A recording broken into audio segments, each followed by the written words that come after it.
ಅರ್ಚನಾ ಪ್ರೀತಿಸ್ತಿರೋದು ಅದೇ ರಾಹುಲ್ನ ಅಂತ ನನಗೆ ಚೆನ್ನಾಗಿ ಗೊತ್ತಿತ್ತು.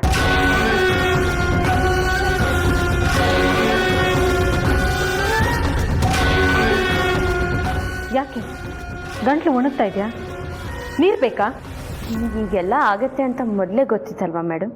ಅಫ್ಕೋರ್ಸ್ ಗೊತ್ತಿದ್ದು ನೀವು ಸುಮ್ಮನಿದ್ರಲ್ವಾ? ತಪ್ಪು ತಾನೆ? ತಪ್ಪು ಒಪ್ಪಿನ ಬಗ್ಗೆ ನೀನು ನನಗೆ ಪಾಠ ಹೇಳ್ಕೊಡೋದಕ್ಕೆ ಬರಬೇಡ. ಎಲ್ಲರ ಮುಂದೆ ನಿನ್ನ ಯೋಗ್ಯತೆ ಏನು ಅಂತ ಅವ್ರಿಗೆ ಗೊತ್ತು ಮಾಡಿಸ್ಬೇಕಿತ್ತು. ಅದಕ್ಕೆ ದೇಹದಲ್ಲಿ ವಿಷ ಇದ್ರೂ ಹಲ್ಲು ಕಚ್ಕೊಂಡಿರೋ ಹಾವಿನ ಥರ ಸುಮ್ಮನೆ ಇದ್ದೆ. ಯಾಕೆ ಹೀಗೆ ಮಾಡಿದ್ರಿ? ಅರ್ಚನಾ ಅಕ್ಕನ ಜೀವನ ಸರಿ ಹೋಗ್ಬೇಕು ಅಂತ ಆಸೆ ಇಲ್ವಾ ನಿಮಗೆ? ಆ ರಾಹುಲ್ ಅನ್ನೋ ಹೆಸರು ಕೇಳಿದ್ರೇ ನಂಗೆ ಆಗೋತಿಲ್ಲ. ನನ್ನ ಎದುರಿಗೆ ನಿಂತು ಅಹಂಕಾರದಿಂದ ಮಾತಾಡ್ದವನ್ನ ಈ ಮನೆಯಿಂದ ಹೊರಗಿಟ್ಟಿದ್ದೆ. ಅಂಥವನ್ನ ಈ ಮನೆಗೆ ಮತ್ತೆ ಕರೆಸಬೇಕು ಅಂತ ನಿನಗೆ ಹೇಗೆ ಅನ್ನಿಸ್ತು? ಅಂದರೆ ನನ್ನನ್ನೇ ಎದುರಾಕೊಳ್ಳೋಷ್ಟು ಧೈರ್ಯನಾ ನಿಮಗೆ? ಇಲ್ಲ ಮೇಡಮ್, ನೀವು ನನ್ನನ್ನು ತಪ್ಪು ತಿಳ್ಕೊಂಡಿದ್ದೀರಾ. ನಾನು ಯಾಕೆ ನಿಮ್ಮನ್ನು ಎದುರಾಕೊಳ್ಳಿ? ಅಕ್ಕ ಖುಷಿಯಾಗಿರಲಿ, ಅಕ್ಕನ ಜೀವನ ಚೆನ್ನಾಗಿರಬೇಕು ಅನ್ನೋ ಕಾರಣಕ್ಕೆ ಅವರಿಬ್ಬರನ್ನ ಒಂದು ಮಾಡಿದ್ದೆ ಹೊರತು ಅದರಲ್ಲಿ ನನ್ನ ಸ್ವಾರ್ಥ ಏನೂ ಇರಲಿಲ್ಲ. ನನಗೆ ಸ್ವಾರ್ಥನೇ ಇಲ್ಲ ಅಂತ ಹೇಳೋದೇ ಸ್ವಾರ್ಥ. ಆ ಗುಂಪಿಗೆ ನೀನು ಸೇರ್ತೆ. ಇಷ್ಟು ದಿನ ಈ ಮನೇಲಿ ನನ್ನ ಪರ್ಮಿಷನ್ ಇಲ್ದಿರ ಒಂದು ಹುಲ್ಕಡ್ಡಿನೂ ಅಲ್ಲಾಡ್ತಿರ್ಲಿಲ್ಲ. ಅಂಥದ್ರಲ್ಲಿ ನೀನು ಬಂದ ಮೇಲೆ ಈ ಮನೇಲಿ ನನ್ನ ಸ್ಥಾನ ಕಡಿಮೆ ಆಗ್ತಾ ಹೋಯ್ತು. ಹಾವು ಏಣಿ ಅನ್ನೋ ನಮ್ಮಿಬ್ಬರ ಆಟದಲ್ಲಿ ನೀನು ಏಣಿ ಹತ್ತು ಪದೇ ಪದೇ ಮುಂದಕ್ಕೆ ಹೋಗಿ ಗೆಲ್ತಾ ಇದ್ರೆ ನಾನು ಹಾವಿನ ಬಾಯಿಗೆ ಸಿಕ್ಕಿ ಪದೇ ಪದೇ ಕೆಳಗೆ ಬೀಳ್ತಾ ಇದ್ದೆ. ಆಗ ನನಗೆ ಅರ್ಥ ಆಗಿದ್ದು, ನಿನ್ನನ್ನು ಹಾವು ಏಣಿ ಆಟದಲ್ಲಿ ಸೋಲ್ಸೋಕ್ಕಾಗೋದಿಲ್ಲ, ನಿನ್ನ ಜೊತೆ ಚೆಸ್ ಆಡಬೇಕು ಅಂತ. ಅದರಲ್ಲೇ ನಿನಗೆ ಗೊತ್ತಾಗದೇ ಇರೋ ಹಾಗೆ ಚೆಕ್ ಮೇಟ್ ಇಡಬೇಕು ಅಂತ ಡಿಸೈಡ್ ಆದೆ. ಹೊಂಚು ಹಾಕಿ ಸಂಚು ಮಾಡಿ ಕೊನೆಗೂ ಒಬ್ಬ ಸೈನಿಕನ್ನು ಕಳ್ಕೊಳ್ದೆ ನಾನೇ ಗೆದ್ದಿದ್ದೀನಿ. ಮೇಡಮ್, ನಿಮ್ಮ ನನ್ನ ಮೇಲೆ ಏನೇ ದ್ವೇಷ ಇದ್ದರೂ ಅದನ್ನು ನನ್ನ ಮೇಲೆ ತೀರಿಸ್ಕೊಳ್ಳಿ. ಅದರಿಂದ ಬೇರೆಯವ್ರ ಜೀವನ ಹಾಳಾಗಬಾರ್ದು. ಇದೇ ನನಗೆ ನಿನ್ನಲ್ಲಿ ಆಗ್ತಾ ಇರೋ ಗುಣ. ಮಾತಿಗೆ ಮಾತು ಕೊಡ್ತೀಯ, ಅದಕ್ಕೆ ನಾನು ಏಟಿಗೆ ಎದುರಿಟ್ಕೊಡ್ತೀನಿ. ಅಲ್ಲ, ರಾಹುಲ್ ಅಣ್ಣನ ಕಂಡ್ರೆ ನಿಮ್ಗೆ ಯಾಕಾಗಲ್ಲ? ಯಾವಾಗಲೂ ಏನೋ ಅಂದರು ಅಂತ ಅದನ್ನೇ ಮನಸ್ಸಲ್ಲಿ ಇಟ್ಕೊಂಡು ದ್ವೇಷ ಸಾಧಿಸ್ತಿದ್ದೀರ ಅಲ್ವಾ? ನಿಜವಾಗ್ಲೂ ಅವ್ರನ್ನ ಒಪ್ಪದೇ ಇರೋದಕ್ಕೆ ಇದು ಒಂದೇ ಕಾರಣನಾ ಅಥವಾ ಬೇರೆ ಏನಾದರೂ ಕಾರಣ ಇದೆಯಾ?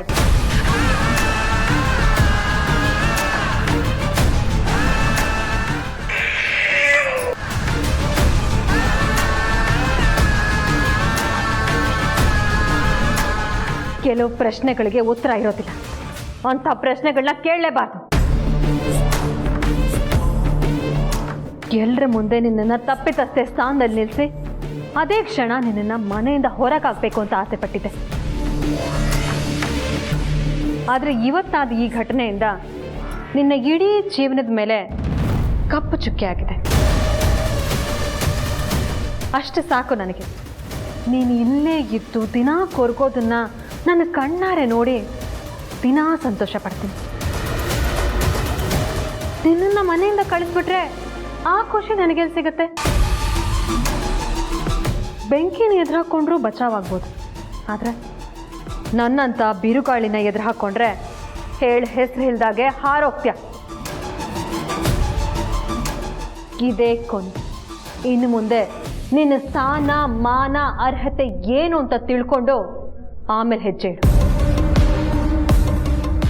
ನನ್ನ ಜೊತೆ ಚಾಲೆಂಜ್ ಮಾಡಿದ್ರೆ ಸೋಲೋದು ನೀನೇ ಅಂತ ಚೆನ್ನಾಗಿ ಅರ್ಥ ಮಾಡ್ಕೊ.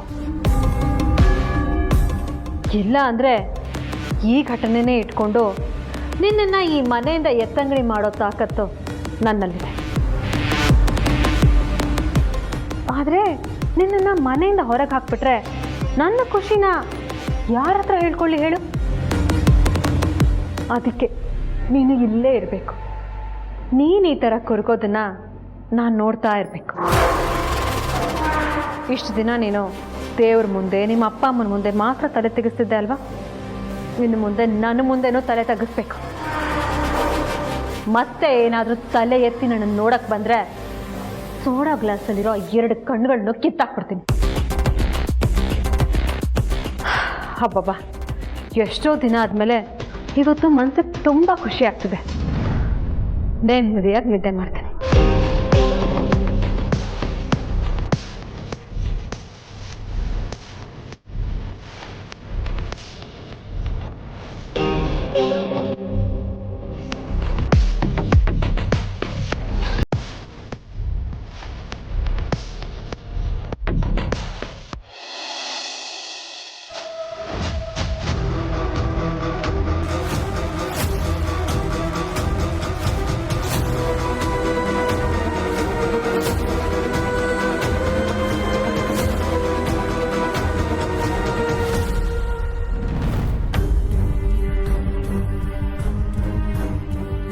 ನರಸಿಂಹ, ನಾನು ನಿನ್ನ ಬೆಳೆದಿಂಗ್ಳ ಬಾಲೆ. ನನ್ನ ಕಣ್ಣಲ್ಲಿ ಕಣ್ಣಿಟ್ಟು ನೋಡು. ಹತ್ರ ಬರ್ಬೇಡ.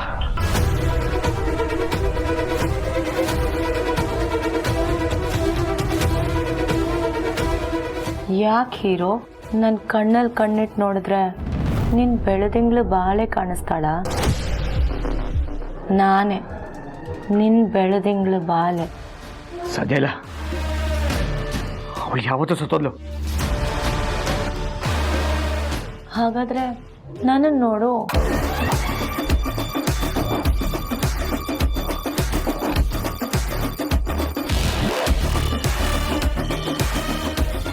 ಸಂದೀಪ, ಬಾಳ ಇಲ್ಲಿ. ಏನ್ ಮಗ? ನಾನು ಲವ್ ಮಾಡಿದ ಬೆಳೆದಿಂಗಳ ಬಾಲೆ ಇವಳು ತಾನೆ? ಹೌದು, ಆದ್ರೆ ನಿಂಗೆ ಅವಾಗ ಗೊತ್ತಿರಲಿಲ್ವಲ್ಲ. ನಿಂಗೆ ಗೊತ್ತಿದೆಯಲ್ಲ, ಅದಕ್ಕೆ ನೋಡ್ತಾ ಇರು. ಮಗ ಸಾಕ್, ಬಾರೋ ಮನೆಗೆ ಹೋಗೋಣ. ಅಯ್ಯೋ, ಮನೆಗೆ ಹೋಗಿ ಏನು ಮಾಡ್ತೀಯಾ? ನಾನಲ್ಲ, ನೀನು ಮನೆಗೆ ಹೋಗಂತಿರೋದು. ಇನ್ನೂ ಚಾಲೆಂಜ್ ಮುಗ್ದಿಲ್ಲ ಸಂದೀಪ. ಬೇಜಾನ್ ಎಣ್ಣೆ ಇದೆ, ನೀನು ಬೇಕಾದ್ರೆ ಕುಡಿ. ನನಗೆ ಬೇಡ ಗುರು, ನೀನು ಕುಡಿ. ಇವಳು ನಾನೇ ಬೆಳೆದಿಂಗಳ ಬಾಲೆ ಅಂತ ಸುಳ್ಳು ಹೇಳಿದ್ಲು. ಆ ಹೆಸರಲ್ಲಿ ನನಗೆ ಮೋಸ ಮಾಡಿದ್ಲು. ಇಷ್ಟೆಲ್ಲ ಮಾಡಿದ್ರು ಇವಳೇ ಅವಳು, ಅವಳೇ ಇವಳು ತಾನೇ? ಮಗ ಕನ್ಫ್ಯೂಸ್ ಮಾಡಬೇಡು.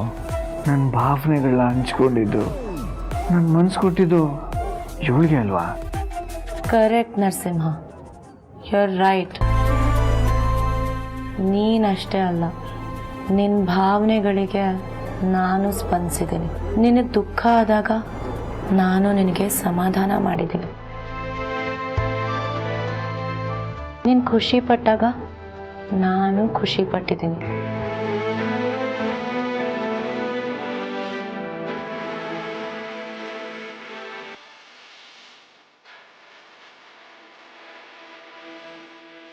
ಮಗ ಏನೋ ಮಾಡ್ತಿದ್ಯಾ?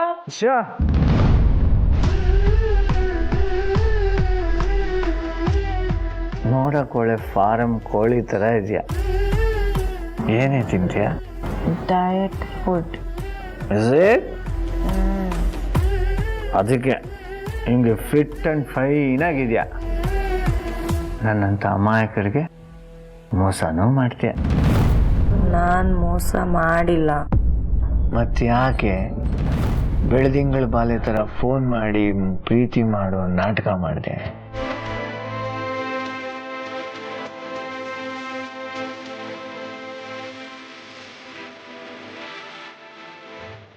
ನಿನಗೆ ನನ್ನ ಮೇಲೆ ಯಾವತ್ತೂ ಲವ್ ಆಗಿಲ್ವಾ? ಆ ಫೀಲಿಂಗ್ ನಿನಗೆ ಕಾಡಲೇ ಇಲ್ವಾ?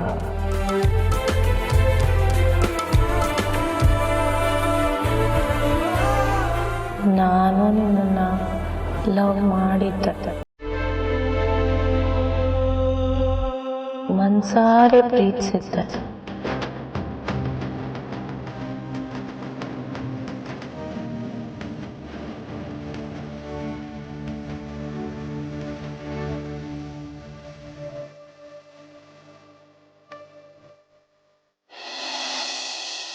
ಕಾಫಿ ತುಂಬ ಚೆನ್ನಾಗಿತ್ತು.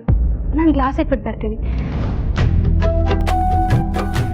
ಏನು ಡಾರ್ಲಿಂಗ್ ನೀನು ಇಲ್ಲಿ ಕೆಲಸ ಮಾಡಬಾರ್ದು, ರಾಣಿ ಥರ ಕೂತ್ಕೊಂಡಿರ್ಬೇಕು. ಕೊಡು. ಅರೆ ಇನ್ನು ಕಾಫಿ ಉಳಿದಿದೆ. ನಂಗೆ ಗ್ಲಾಸ್ ಸಿಪ್ ಇಷ್ಟ ಇಲ್ಲ. ಲಾಸ್ಟ್ ಸಿಪ್ಪು ಎಷ್ಟು ಟೇಸ್ಟಿಯಾಗಿರುತ್ತೆ ಗೊತ್ತಾ? ಹೌದಾ? ಎಸ್.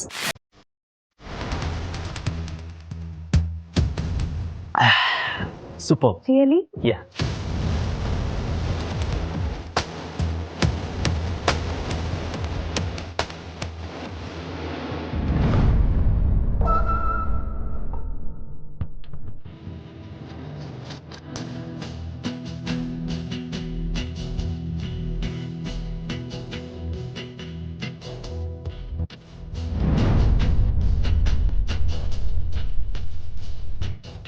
What happened?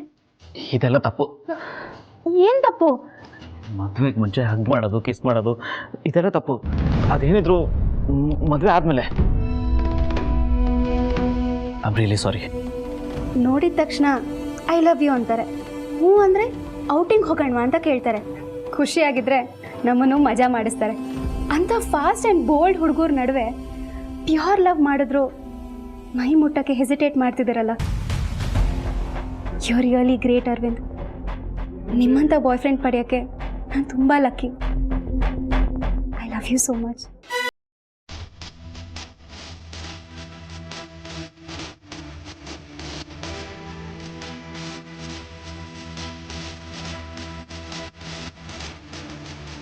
ನನ್ನ ಲೈಫಲ್ಲಿ ತುಂಬ ಪ್ರೆಷಿಯಸ್ ಗೋಲ್ಡ್ ನೀವು. ನೀವು ನಾನು ಯಾವತ್ತೂ ದೂರ ಮಾಡ್ಕೊಳ್ಳಲ್ಲ. ನೀವು ಅಷ್ಟೇ ನನ್ನನ್ನು ಬಿಟ್ಟು ಹೋಗಬೇಡಿ. ನಿಮ್ಮನೇನು ಅಂದ್ಕೊಂಡಿರೋದು ನಾನು. ಓಕೆ ಜಾನು. ಜಾನುನಾ? I am sorry darling.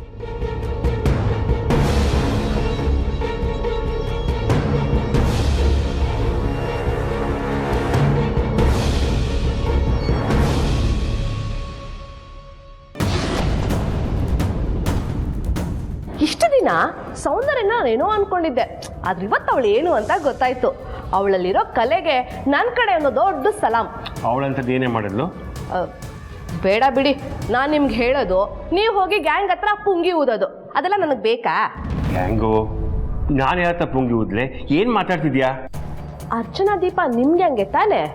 ನನ್ನ ಹತ್ರ ಚೆನ್ನಾಗಿದ್ದು ಮಸ್ಕ ಹೊಡೆದು ಎಲ್ಲ ವಿಷಯ ತಿಳ್ಕೊಂಡು ಅದಕ್ಕೆ ಸ್ವಲ್ಪ ಉಪ್ಪು ಖಾರ ಹಾಕಿ ಎಲ್ಲಾನು ಹೋಗಿ ಹೇಳೋದಕ್ಕೆ ನನಗೆ ಗೊತ್ತಿದೆ ರೀ. ಏನೇ ನೀನು ಒಂದೇ ಮನೆಯಲ್ಲಿದ್ದು ಗ್ಯಾಂಗ್ ವಾರ್ ಮಾಡೋ ಥರ ಎರಡು ಪಾರ್ಟಿನ ಸೃಷ್ಟಿ ಮಾಡ್ತಿದ್ಯಾ? ಯಾರೇ ತಪ್ಪು ಮಾಡಿದ್ರು ತಪ್ಪು ಅಂತ ಹೇಳ್ತೀನಿ, ಸರಿ ಇದ್ರೆ ಸುಮ್ಮನಿದ್ದು ಖುಷಿ ಪಡ್ತೀನಿ. ನೀನು ಹೇಳೋ ಥರ ಗ್ಯಾಂಗು ಪುಂಗಿ ಏನೂ ಇಲ್ಲ. ಏನು ವಿಷಯ ಹೇಳೋದಿದ್ರೆ ಹೇಳು, ಇಲ್ಲದಿದ್ರೆ ಬಿಡು, ನಿನ್ನಿಷ್ಟ. ನಾನು ಏನು ಹೇಳಬೇಕೋ ಅದನ್ನು ನಾನೇ ಹೋಗಿ ಸೌಂದರ್ಯ ಹತ್ರ ಹೇಳ್ತೀನಿ ಬಿಡಿ. ಒಟ್ಟಿನಲ್ಲಿ ರಾಹುಲ್ ಕಂಡ್ರೆ ಅವಳಿಗಾಗಲ್ಲ ಅಂತ ಗೊತ್ತಿತ್ತು, ಆದರೆ ಅವಳಲ್ಲಿರೋ ಸೇಡನ್ನ ಈ ರೀತಿ ತೀರಿಸ್ಕೊಂತಾಳೆ ಅಂತ ನಾನು ಅನ್ಕೊಂಡಿರ್ಲಿಲ್ಲ. ಏನೇ ನೀನು ರಾಜರ ಕಾಲದವ್ರ ಹಾಗೆ ಸೇಡು ಗೀಡು ಅಂತ ಮಾತಾಡ್ತಿದ್ಯಾ? ಹುಡುಗ ಹುಡುಗಿ ಪ್ರೀತಿಸಿದ್ದಾರೆ, ಅವ್ರನ್ನ ಮದುವೆ ಮಾಡ್ಕೊಳ್ಳೋದು ಬಿಟ್ಟು ಜಗಳ ಆಡಿ ಬೈದು ಮನೆಯಿಂದ ಓಡಿಸ್ಬೇಕಿತ್ತ? ಅವತ್ತವನು ಸೌಂದರ್ಯನ ಮೇಲೆ ಕೂಗಾಡಿ ಸರಿನಾ? ಅಲ್ಲ ಕಣೆ, ಅವನೇನಾದ್ರು ತಪ್ಪು ಮಾಡಿದ್ರೆ ಅವನಿಂದನೇ ಕ್ಷಮೆ ಕಳಿಸ್ತೀನಿ ಅಂತ ದೀಪ ಹೇಳಿದ್ಲು ತಾನೆ. ಆದರೆ ಅಣ್ಣನ್ನು ಸೇರಿ ಯಾರೂ ಒಂದು ಮಾತು ಕೇಳಲೇ ಇಲ್ಲ. ಅಣ್ಣ ನೋಡಿದ್ರೆ ಅವನಿಗೆ ಗನ್ ತೋರಿಸಿದ್ರು. ಚಿರು ಅಣ್ಣಗಿಂತ ಜಾಸ್ತಿ ಕೂಗಾಡ್ದ. ಅವರಿಬ್ರು ಮನ್ಸು ಮಾಡಿದ್ರೆ ಓಡ್ ಹೋಗಿ ಮದುವೆ ಆಗ್ಬೋದಾಗಿತ್ತು. ಆದರೆ ಅವ್ರು ಹಾಗೆ ಮಾಡದೆ ಮನೆಗೆ ಮದುವೆ ಮಾತುಕತೆಗೆ ಅಂತ ಬಂದರು. ಏನೋ ಒಳ್ಳೆ ಉದ್ದೇಶ ಇಟ್ಕೊಂಡು ದೀಪ ಎಲ್ಲರನ್ನೂ ಸೇರಿಸಿದ್ರೆ ಅವಳ ಮೇಲೆ ಎಲ್ಲರೂ ಕೂಗಾಡ್ಬಿಟ್ರಲ್ಲ. ನಾನೇನು ಅಂದಿಲ್ಲಪ್ಪ. ಊಟಕ್ಕೆ ಉಪ್ಪಿನಕಾಯಿ ಥರ ನೀನೇನು ಹಾಕೊಟ್ಟೆ ಅಂತ ನಾನು ಅಲ್ಲೇ ಕೇಳಿಸ್ಕೊಂಡೆ. ಅವಳಿಗೆ ಬಾಬಾ ಮತ್ತೆ ಚಿರು ಇಬ್ರು ಸೇರಿ ಬೈದು ಬುದ್ಧಿ ಕಲಿಸಿದ್ ಒಳ್ಳೇದೇ ಆಯ್ತು. ಅಬ್ಬಬ್ಬಾ ಏನ್ ಮೆರಿದಿದ್ಲು ಅವಳ ಆಟಕ್ಕೆ ಆರ್ಭಟಕ್ಕೆ ಕೊನೆನೇ ಇರ್ಲಿಲ್ಲ. ದೀಪ ಅಂದ್ರೆ ಈ ಮನೆ ಬೆಳಕು ಅಂತ ಹೊಗಳಿ ಅಟ್ಟಕ್ಕೇರಿಸಿದವ್ರೆ ಇವತ್ತು ಅವಳನ್ನ ಬೈಯೋ ಥರ ಆಯ್ತು. ಇನ್ನೇನಿದ್ರು ಅವಳು ಈ ಮನೆ ಕೆಲಸದವ್ರ ಥರ ಇರಬೇಕು, ಮೂಲೆಯಲ್ಲಿ ಬಿದ್ದಿರ್ಬೇಕಷ್ಟೇ. ನೋಡ್ರಿ, ಯಾರಿಗೇನು ಅನಿಸ್ತೋ ಗೊತ್ತಿಲ್ಲ, ನನಗಂತೂ ಅವಳು ಬೈದಿದ್ದಂತೂ ತುಂಬ ತುಂಬ ಖುಷಿ ಆಯ್ತು ರೀ. ಇನ್ಮುಂದೆ ಆದರೂ ಅವಳು ಸ್ವಲ್ಪನಾದರೂ ತಗ್ಗಿ ಬಗ್ಗಿ ನಡೀತಾಳೆ, ನೋಡ್ತಾ ಇರಿ. ನಿನ್ನ ಯೋಚನೆ ನಿನ್ನ ಬುದ್ಧಿ ಎಲ್ಲ ಮೊಣಕಾಲಿನ ಕೆಳಗಡೆನೆ ಕಣೆ. ನೋಡ್ತಾ ಇರೋ, ನಾಳೆ ನಿನ್ನ ಮಗಳು ನಿನ್ನ ಬುದ್ಧಿನೇ ಕಲಿತಾಳೆ. ಕಲೀಲಿ ಬಿಡ್ರಿ, ನೂಲಿನಂತೆ ಸೀರೆ, ಅಮ್ಮನಂತೆ ಮಗಳು. ಆಯ್ತಾಯ್ತು, ಬೆಳಗ್ಗೆಯಿಂದ ನೀನು ರಾಜ್ಕುಮಾರಿ ಮನೇಲೇ ಇಲ್ವಲ್ಲ, ಎಲ್ಲಿ ಹೋಗಿದ್ದಾಳೆ? ಫ್ರೆಂಡ್ಸ್ ನೋಡಕ್ ಹೋಗಿದ್ದಾಳೆ. ಫ್ರೆಂಡ್ಸು ಅಂತ ಹೀಗೆ ಓಡಾಡ್ತಿದ್ರೆ ಮುಂದೊಂದು ದಿನ ಮನೆಗೆ ಬರಲ್ಲ, ನೋಡ್ಕೋವಳು. ರೀ, ನಿಮ್ಮ ಹತ್ರ 100 ರೂಪಾಯಿಗೋಸ್ಕರ 100 ಸಲ ಗೋಗರಿಯೋ ಬದಲು 1000 ರೂಪಾಯಿ ಖರ್ಚು ಮಾಡೋ ಫ್ರೆಂಡ್ಸ್ ಜೊತೆ ಎಂಜಾಯ್ ಮಾಡಲಿ ಬಿಡ್ರಿ. ನೀನು ಕೇಳೋದಲ್ಲದೆ ನಿನ್ನ ಮಗಳನ್ನು ಹಾಳು ಮಾಡ್ತಿದ್ಯಾ ನೀನು. ಮುಂದೊಂದು ದಿವಸ ಹೆಚ್ಚು ಕಮ್ಮಿ ಆದರೆ ನೀನೇ ಅನುಭವಿಸ್ಬೇಕಾಗತ್ತೆ. ಹೋಗ್ರಿ, ಯಾವಾಗಲೂ ನಿಮ್ದಿದ್ದಿದ್ದೆ. ಅರ್ಚನಾ ಪ್ರೀತಿಸ್ತಾ ಇದ್ದಿದ್ದು ಇದೇ ರಾಹುಲ್ ಅಂತ ಗೊತ್ತಿದ್ದಿದ್ರೆ ಅವನನ್ನ ಈ ಮನೆವರೆಗೂ ಬರೋದಕ್ಕೆ ನಾನು ಬಿಡ್ತಾ ಇರಲಿಲ್ಲ ಮಾವ. ನಿಮ್ಮ ಗಮನಕ್ಕೆ ತಂದುಬಿಡ್ತಾ ಇದ್ದೆ. ಆದರೆ ಅರ್ಚನಾ ಬೇರೆ ಯಾವುದೋ ರಾಹುಲ್ನ ಪ್ರೀತಿಸ್ತಾ ಇದ್ದಾಳೆ ಅಂತ ಅಂದ್ಕೊಂಡು ನಮ್ಮ ಅರ್ಚನಾ ಮದುವೆ ಆಗ್ತಾಳಲ್ಲ ಅಂತ ಖುಷಿ ಪಟ್ಟೆ. ಇದನ್ನು ಸರಿಯಾಗಿ ತಿಳ್ಕೊಳ್ದೆ ನಾನು ತಪ್ಪು ಮಾಡಿಬಿಟ್ಟೆ ಮಾವ. ಆದರೆ ದೀಪ ಈ ಥರ ಮೋಸ ಮಾಡ್ತಾಳೆ, ಎಲ್ಲ ವಿಚಾರ ಗೊತ್ತಿದ್ದು ಆ ರಾಹುಲ್ ನಮ್ಮ ಮನೆಗೆ ಕರೆಸ್ತಾಳೆ ಅಂತ ನಾನು ಅಂದ್ಕೊಂಡಿರಲಿಲ್ಲ ಮಾವ. ಇಷ್ಟು ದಿನ ಅವಳನ್ನ ತುಂಬ ಒಳ್ಳೆ ಹುಡುಗಿ ಅಂತ ನಾನು ಅಂದ್ಕೊಂಡಿದ್ದೆ. ಆದರೆ ಇವತ್ತು ಅವಳು ಮಾಡಿರೋ ಕೆಲಸದಿಂದ ಎಲ್ಲರೂ ತಲೆ ತಗ್ಸೋ ಹಾಗಾಗಿದೆ. ಮೊದಲು ಆ ರಾಹುಲ್ನ ನೋಡಿದ ತಕ್ಷಣ ನನಗೆ ತುಂಬ ಕೋಪ ಬಂತು ಮಾವ. ಆದರೆ ಏನು ಮಾಡೋದು, ಆ ದೀಪನ್ ಮನೆಯವರೆಲ್ಲರೂ ಅಲ್ಲಿದ್ರು. ಮತ್ತು ನಮ್ಮ ಅರ್ಚನಗೋಸ್ಕರ ನಾನು ಸುಮ್ಮನೆ ಇರಲೇಬೇಕಾಯ್ತು.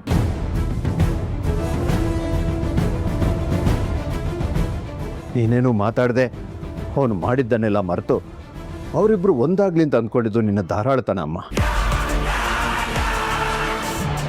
ಆದರೆ ಅಂಥ ಧಾರಾಳ ಮನಸ್ಸು ನನಗಾಗಲಿ ಚಿರೋಗಾಗಲಿ ಇಲ್ಲ. ಅವನು ಮಾಡಿದ್ದನ್ನು, ಅವನು ನಿನ್ನ ಬಗ್ಗೆ ಕೇವಲವಾಗಿ ಮಾತಾಡಿದ್ದನ್ನು ನೀನು ಮರೆತರೂ ನಾನು ಮರೆಯೋಕ್ಕೆ ಸಾಧ್ಯ ಇಲ್ಲ. ನೋಡು, ಒಂದು ವೇಳೆ ನೀನು ಅವನ್ನ ಒಪ್ಪಿದ್ರೂ ನಾನು ಚಿರು ಒಪ್ಪೋಕ್ಕೆ ಸಾಧ್ಯನೇ ಇಲ್ಲ. ಇಷ್ಟಕ್ಕೆಲ್ಲ ದೀಪ ಅಷ್ಟೇ ಅಲ್ಲ, ಒಂದು ರೀತಿಲಿ ನಾನು ಕಾರಣನೇ. ಅಯ್ಯೋ, ಏನು ಹೇಳ್ತಿದ್ದೀರ ಮಾವ? ಇವತ್ತಾಗಿದ್ದ ಅವಾಂತರಕ್ಕೆಲ್ಲ ನೀವು ಹೇಗೆ ಕಾರಣ? ತಪ್ಪೆಲ್ಲ ದೀಪಂದಲ್ವಾ? ದೀಪನೇ ಆದರೂ ನಿನ್ನನ್ನು ಅವಳನ್ನ ಒಂದೇ ತಕ್ಕಡಿಯಲ್ಲಿ ತೂಗಿ ನೀವಿಬ್ಬರು ಸಮ ಅಂತ ಅಂದ್ಕೊಂಡಿದ್ದು ನನ್ನ ದೊಡ್ಡ ತಪ್ಪು. ನೀನೇನು, ನಿನ್ನ ಆಲೋಚನೆ ಏನು ಅಂತ ನನಗೆ ಚೆನ್ನಾಗಿ ಗೊತ್ತಮ್ಮ. ನಿನ್ನ ಅನುಭವದ ಮುಂದೆ ಆ ದೀಪ ಇನ್ನು ತುಂಬ ಚಿಕ್ಕವಳು. ಅವಳಿಗೆ ಎಲ್ಲಿ ಹೇಗೆ ನಡ್ಕೋಬೇಕು ಅನ್ನೋದೇ ಗೊತ್ತಿಲ್ಲ. ಇಷ್ಟು ದಿನ ನಾನು ಅವಳ ಮೇಲಿಟ್ಟಿದ್ದ ನಂಬಿಕೆನೆಲ್ಲ ಸುಳ್ಳು ಮಾಡಿಬಿಟ್ಲ. ಅವಳು ಊಟ ತಿಂಡಿ ಅಂತ ಅಡುಗೆ ಮನೆ ಕೆಲಸ ಮಾಡೋದ್ರಲ್ಲಿ ಪಳಗಿರುವಷ್ಟು ಮನೆತನದ ಬಗ್ಗೆ ನಿರ್ಧಾರಗಳನ್ನ ತಗೊಳ್ಳುವಲ್ಲಿ ಪಳಗಿಲ್ಲ ಅನ್ನೋದು ಇವತ್ತು ಸಾಬೀತಾಗೋಯ್ತು. ಹೌದು ಮಾವ, ಪಾಪ ಅವಳಿಗೆ ಇನ್ನೂ ತುಂಬ ಚಿಕ್ಕ ವಯಸ್ಸು. ಮನೆ ಕೆಲಸ, ಅಡುಗೆ ಕೆಲಸ ಮಾಡೋದು ಬಿಟ್ಟರೆ ಅವಳಿಗೆ ಇನ್ನೇನು ಗೊತ್ತಿದೆ ಹೇಳಿ? ಸಾಧ್ಯ ಆದರೆ ನೀನೇ ಅವಳಿಗೆ ಸ್ವಲ್ಪ ಬುದ್ಧಿ ಹೇಳಮ್ಮ. ಈ ಮನೆಯಲ್ಲಿ ಯಾವುದೇ ನಿರ್ಧಾರಗಳನ್ನ ತಗೊಳ್ಳೋಕೆ ಮುಂಚೆ ನಿನ್ನ ಅಭಿಪ್ರಾಯನ ತಿಳ್ಕೋಬೇಕು ಅನ್ನೋದನ್ನು ಅವಳಿಗೆ ಮನವರಿಕೆ ಮಾಡು. ಆ ದೀಪ ತಿಳ್ಕೋಬೇಕಾಗಿರೋದು, ಕಲಿಬೇಕಾಗಿರೋದು ಇನ್ನೂ ತುಂಬ ಇದೆ. ಅದರಲ್ಲೂ ನಮ್ಮ ಮನೆಗೆ ಸಂಬಂಧಪಟ್ಟ ಪ್ರಮುಖ ನಿರ್ಧಾರಗಳನ್ನ ತಗೊಳ್ಳುವಾಗ ಅವಳನ್ನ ದೂರ ಇಡೋದೇ ಒಳ್ಳೆಯದು. ಇಲ್ಲಾಂದರೆ ನಮ್ಮ ಮನೆತನದ ಗೌರವಕ್ಕೆ ಧಕ್ಕೆ ಬರೋದ್ರಲ್ಲಿ ಯಾವ ಅನುಮಾನವೂ ಇಲ್ಲ. ನೀವು ಹೇಳಿದ್ದನ್ನೆಲ್ಲ ನಾನು ದೀಪನ್ಗೆ ಅರ್ಥ ಆಗೋ ಥರ ಹೇಳ್ತೀನಿ. ಆದರೆ ನಾನು ಹೇಳಿದ್ರೆ ಅವಳು ಅದನ್ನು ಅರ್ಥ ಮಾಡ್ಕೋತಾಳೋ ತಪ್ಪು ತಿಳ್ಕೊತಾಳೋ ಗೊತ್ತಿಲ್ಲ ಮಾವ. ನಿನ್ನ ಮಾತು ಕೇಳಲ್ಲ ಅಂದರೆ ಹೆಂಗಮ್ಮ? ಅವಳು ಇಲ್ಲಿಗೆ ಬರೋಕ್ಕೆ ಹೇಳು, ನಾನೇ ಅವಳಿಗೆ ಬುದ್ಧಿ ಹೇಳ್ತೀನಿ. ಬೇಡ ಮಾವ, ದೀಪನ್ ಹತ್ರ ನಾನೇ ಮಾತಾಡ್ತೀನಿ. ಮೊದಲೇ ಪಾಪ ನಿಮಗೆ ಬೇಜಾರಾಗಿದೆ. ಇದ್ರ ಮಧ್ಯ ನೀವು ಅವಳ ಹತ್ರ ಮಾತಾಡೋಕ್ಕೆ ಹೋಗಿ ಏನೋ ಹೇಳಿ ಇನ್ನೇನೋ ಆಗಿ ಮತ್ತೆ ನಿಮಗೆ ಬೇಜಾರಾಗೋದು ಬೇಡ ಮಾವ. ನೀವು ಆರಾಮಾಗಿರಿ ಮಾವ. ಇನ್ಮೇಲೆ ಈ ಥರ ಆಗದೆ ಇರೋ ಥರ ನಾನು ಎಚ್ಚರಿಕೆ ವಹಿಸ್ತೀನಿ. ಯಾರನ್ನ ಎಲ್ಲಿಡಬೇಕೋ ಅಲ್ಲೇ ಇಡ್ತೀನಿ.